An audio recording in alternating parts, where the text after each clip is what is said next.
Hi everybody, it's Tom Kline. Today we're going to talk about documentation when you as the dealer are buying either an RV or an automobile from the customer.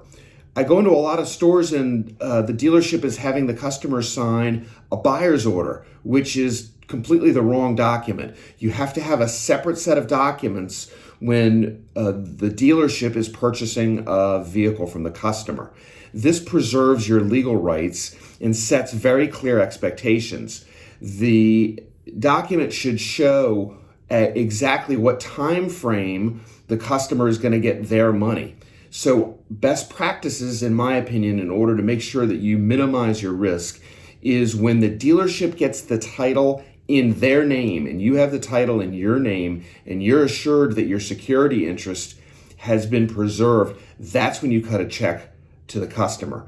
But unless it's laid out in a document, the expectations are going to be set wrong. The customer's going to get upset that they don't have their money, and the whole thing will turn into really a problem. So make sure you have very specific documents called a vehicle purchase agreement or something like that.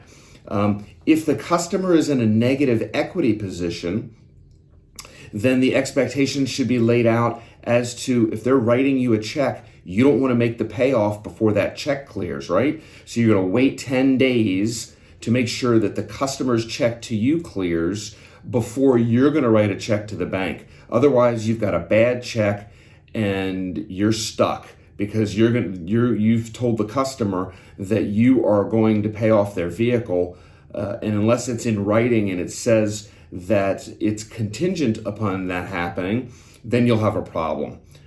There should be guarantees about the odometer. There should be guarantees about the title, that the RV or the automobile hasn't been involved in an accident, that it hasn't been involved in a flood or it's a salvage situation, that there are no unpaid parking tickets or unpaid taxes. So get with a business consultant, get with an attorney, get some documents together, make sure you've protected yourself, make sure the customer expectations are proper, make sure they understand what's going to happen so you don't create a problem with your customer when you're buying a vehicle from them.